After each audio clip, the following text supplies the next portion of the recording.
आजकल लोग शारीरिक संबंध बनाते हैं, लेकिन इन रिश्तों में ज्यादा भावनाएं नहीं होती। हम इस विषय पर आपकी राय जानना चाहते हैं। अगर लोग अपनी मर्जी से ऐसे रिश्ते बनाते हैं, तो क्या ये सही है या ये क्या है? एक मिसेस भाटिया थी जिनकी शादी की 50वीं वर्षगांठ थी। वर्षगांठ मनाने के बाद अगले दिन उन्होंने तलाक की अर्जी दे दी। जज ने तलाक की अर्जी देखी। वो एक अच्छी पारिवारिक मित्र भी थी, तो उसने उन्हें बुलाकर पूछा, आप अपने पति को तलाक क्यों देना चाहती हैं? आप किस आधार पर उसे तलाक दे रही हैं? वो बोली, वो मेरे साथ वफादार नहीं रहे, वो मुझे धोखा देते रहे हैं। आप इस नतीजे पर कैसे पहुंची? आपने कल ही शादी की 50वीं वर्षगांठ मनाई थी। कल तक तो आप ठीक थी, फिर क्या हो गया? मुझे बीते दिनों की बहुत याद आ रही थी, तो मैंने फोटो एल्बम पलटना शुरू किया। फिर मैंने देखा कि मेरे 5 बच्चों में कोई भी उनके जैसा नहीं दिखता।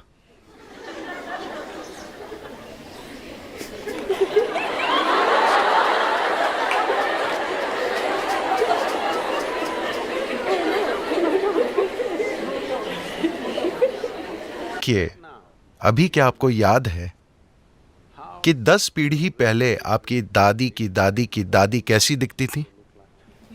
नहीं, मगर उनकी नाक अभी आपके चेहरे पर मौजूद है।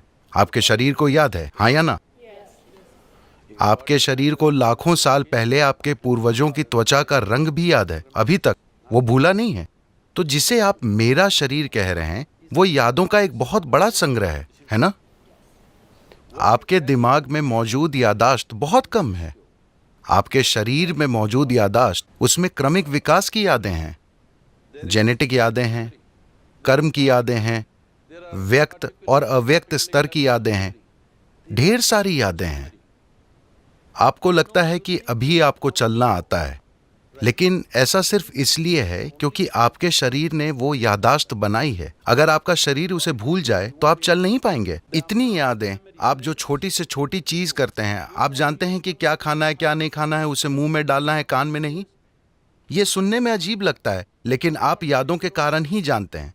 तो आपका शरीर ढेर सारी यादों का भंडार है और वो हर समय यादें इकट्ठी करते रहता है। अगर आप यहां से यहां तक चलें तो 50 अलग अलग तरह की हल्की महकें होंगी। हो सकता है कि आप उस पर ध्यान न दें, मगर शरीर उसे इकट्ठा भी करता है और पहचानता भी है।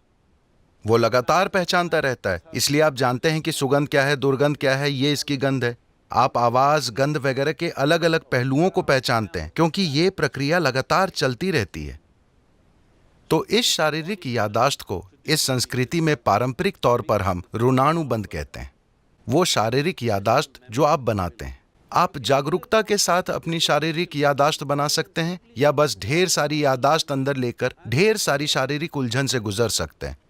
तो जहां कहीं भी प्रभाव होता है, मुझे पता नहीं कि आपकी पीढ़ी में लोग अब भी ये चीजें जानते हैं या नहीं, मगर अब भी बैंगलोर में ऐसे लोग मिलेंगे जिन्हें अगर आप नमक देने की कोशिश करेंगे तो वे उसे नहीं लेंगे। वो कहेंगे वहां रख दीजिए। अगर आप उन्हें तिल देने की कोशिश करें तो वो कहेंगे उसे वहां रख दीजिए, क्योंकि उन्होंने कई पदार्थों की पहचान कर ली है जो आसानी से आपकी यादाश्त को लेकर मुझ तक पहुंचा सकते हैं। अगर मैं वो चीज ले लूं, मुझे वो यादाश्त नहीं चाहिए। यही वजह है कि आमतौर पर इस संस्कृति में एक दूसरे को छूना, हाथ मिलाना, ऐसी चीजों से परहेज किया जाता है। हम अपनी ही दोनों हथेलियां मिलाकर नमस्कार करते हैं, क्योंकि हम यादाश्त नहीं इकट्ठी करना चाहते। क्योंकि अगर मैं इसे बस छूता हूं तो ये इसे भी याद रखता है। आप अपने 4 दोस्तों के साथ इसे आजमा कर देखें। आप उनके हाथों को छुएं, याद रखने की कोशिश ना करें। हर दिन बस उनके हाथ छुएं और भूल जाएं। कल अगर वो आकर आपको छूता है, आप जानते हैं कि ये उसका हाथ है ना? तो शरीर याद रखता है, ये दिमाग में नहीं है।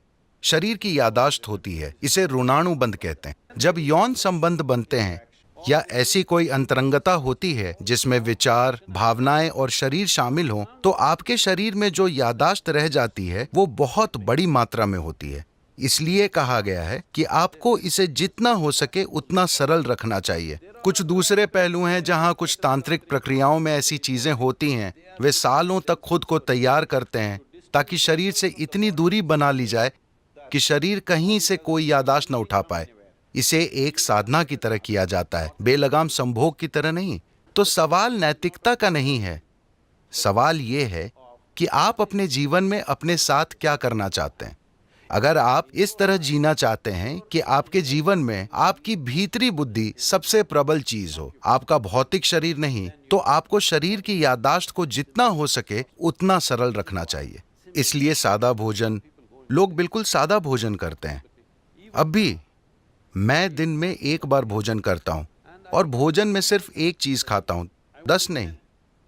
मैं वो चीजें दूसरे दिन खा लूंगा, मगर आज मैं सिर्फ एक चीज खाऊंगा, क्योंकि काफी फर्क आप आजमा कर देखिए। सिर्फ मेरे कहने पर मत जाइए। खासकर जब आपकी परीक्षा का समय आता है, सादा भोजन कीजिए और देखिए कि उससे कितना फर्क पड़ता है। आपकी बुद्धि कैसे काम करती है, आप कितना सतर्क रहते हैं, सब कुछ। तो आप खुद को क्या बनाना चाहते हैं? आप खुद को एक सेक्सुअल सुपरनोवा बनाना चाहते हैं, या कुछ लोगों का ऐसा इरादा हो सकता है, ये उनके ऊपर है, मगर आप अपने जीवन के साथ क्या करना चाहते हैं ये आपको तय करना होगा।